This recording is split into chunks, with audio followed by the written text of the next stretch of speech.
So when we're thinking about scaling, what is your capacity? So how are you going to do it? Where are you going to do it? Can you scale from home? Can you scale from your lounge or your basement or your garage? Can you scale from there with what you do? So where and what? What are you going to scale? Are you going to be scaling your one-to-one appointments? Are you going to be adding in other products that you sell and you can scale from there? So how, what, when is the next one? When are you going to do this? Do you have the capacity to do it? Mentoring with Geraldine is a bite-sized practitioner podcast for naturopaths, nutritionists, herbalists, coaches, and practitioners. This podcast responds directly to the needs of you, the practicing natural therapist.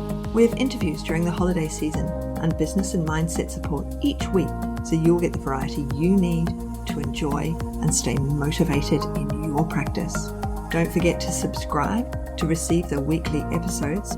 And if you want to connect with me, always check the show notes, because that's where you'll find the links to book appointments and, of course, to join the Academy, the membership group, where there's constant connection and community with like-minded practitioners.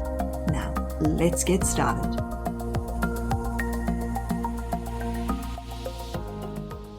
Hello, welcome to Mentoring with Geraldine and the Bite-Sized Podcast. How the devil are you?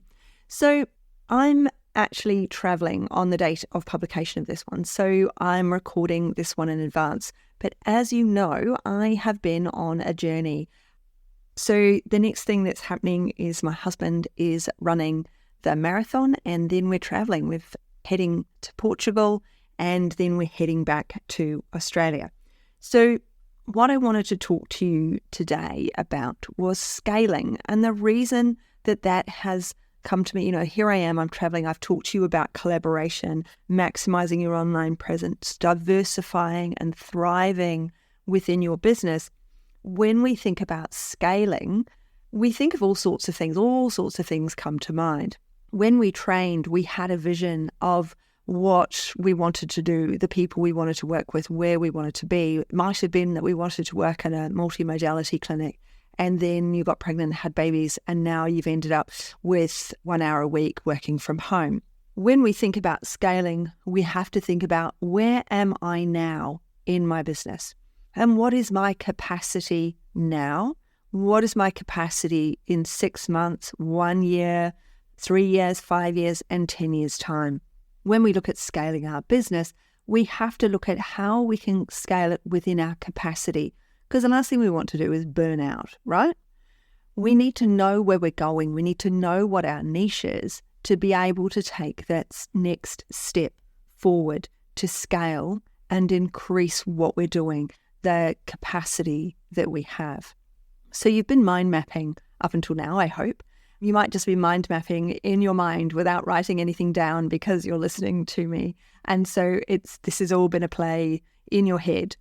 But what we need to think about with scaling is how, where, and why. So how am I going to scale my business? Now, scaling takes many forms. It might be that you want your own practice, your own multimodality practice, and that's how you're going to scale. It might be that you just want to see more clients. It might be that once you've got child and childcare, you can see more clients, but at the same time, you have a program on the side.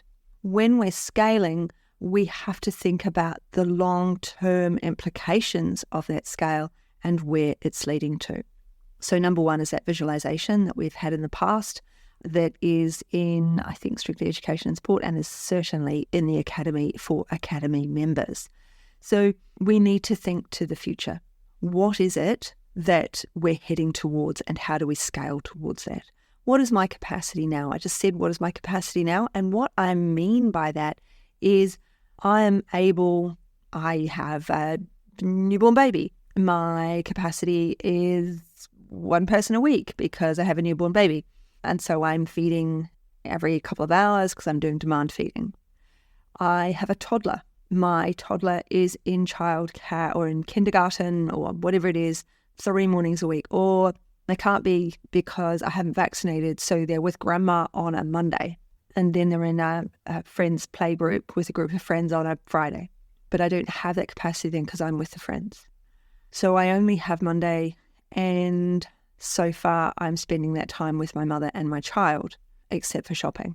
So you're going to have to sit down with whoever the other carer is and go, can I have this X amount of time carved out so that I can see clients? And they're going to say yes. They've got your child. They're going to say yes. So when we think about scaling, we have to think about time, commitments, and where that time is going to come from. As your children get older, you get more and more time, and then you go through a period where there's no time at all because you're doing the running around, they've joined all the sports teams, and you have to get them there and do all the things. So when my son turned 14, so my daughter was 11, yes, I could leave them at home alone. They were totally capable of looking after themselves. They were totally capable of not cooking dinner. I'd shown them how to cook pasta, and then they boiled the kettle, they put the water in the pot, and they put the pasta in, but they didn't turn the gas on. So they had hard pasta. They were like, Mum, we got this really hard pasta, and like the sauce was cooked and everything. I was like, yeah, you need to turn the burner on. Anyway, so that was their first foray into cooking their own dinner when they were 14 and 11, when they should have been totally capable of doing so. Hilarious. But anyway, so when we think about our capacity, when he was 14, he'd started rowing. And so I had a lot of driving to do. So the school took them to and from rowing when they were juniors, but then he'd missed the school bus home, so I had to get him home from school. So I still had to go and get him at 4:30 instead of at 3:30. My daughter was 11, and she was a bit too far to walk by herself, so she was on the school bus home, which she couldn't always get because some nights she'd have tennis or whatever it was, so I would still have to go and get her. So although my day increased a little bit by an hour because suddenly there was 4:30 pickups, there was still 4:30, 5 o'clock pickups during rush hour, so they hadn't really extended my client capacity. However, the Monday, my husband back in the day had a half day, so it's not truly a half day, but he would be home by 3 o'clock, so he could pick them up from school, he could do the running around, he cooked dinner, so I had a late night. So that capacity has always been there. I had a late night from the moment I started in naturopathy, and my late night was always full. So my capacity beyond that to scale and increase my business was only in school hours for the rest of the week. Now, how am I going to scale? How am I going to increase my capacity? How am I going to scale to change and to bring in more money? Well, we've got more time, so we can see more one-to-one clients. We've got groups. Perhaps we can put people into groups. We could work with somebody else. We certainly could learn another modality if we wanted to, but that might just be throwing more money at something, when in actual fact what we need to do is work where we have the qualification now. So when we're scaling, we need to look at how can I do more, and scaling often involves hiring people. So I'm going to be talking at the ATMS symposium that's coming up in November, and I'm going to be talking about hiring VAs and hiring people to help you out. So when we scale, we take on more people, but we take on more capacity, we'll take on more things. And when I say things, I mean I pay Podia to hold my site at www.geraldineheadley.com, where all of my content is. So I pay for that.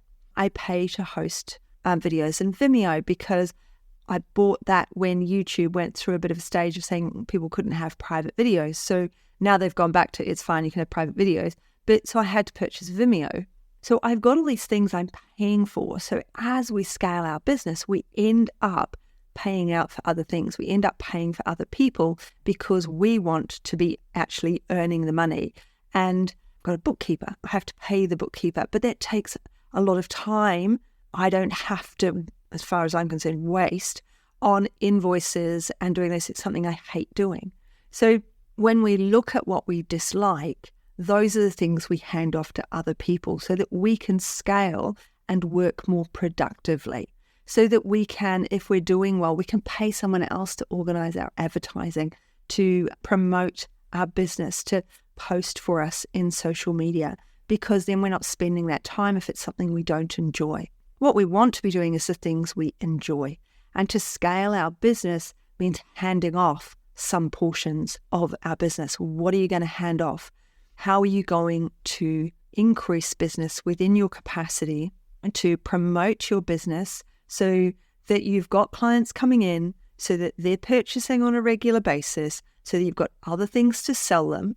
It might be that you open your own, it might have been your dream to open a multimodality clinic, and now you've got that opportunity to do so because you've got a regular income, so you can apply for a loan and they're going to give you a loan to open up your small business. It might be that you can not only apply for a loan, but there's also small business grants from your local government. Check them out. Make sure you're looking at business grants as well, because they want you in a shop front. They don't want you working from home.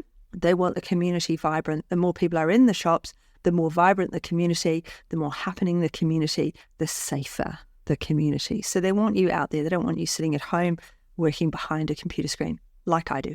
So when we're thinking about scaling, what is your capacity? So how are you going to do it? Where are you going to do it? Can you scale from home? Can you scale from your lounge or your basement or your garage? Can you scale from there with what you do? So where and what? What are you going to scale? Are you going to be scaling your one-to-one appointments? Are you going to be adding in other products that you sell and you can scale from there? So how, what, when is the next one? When are you going to do this? Do you have the capacity to do it now? Or now while your children are little, is this your planning stage?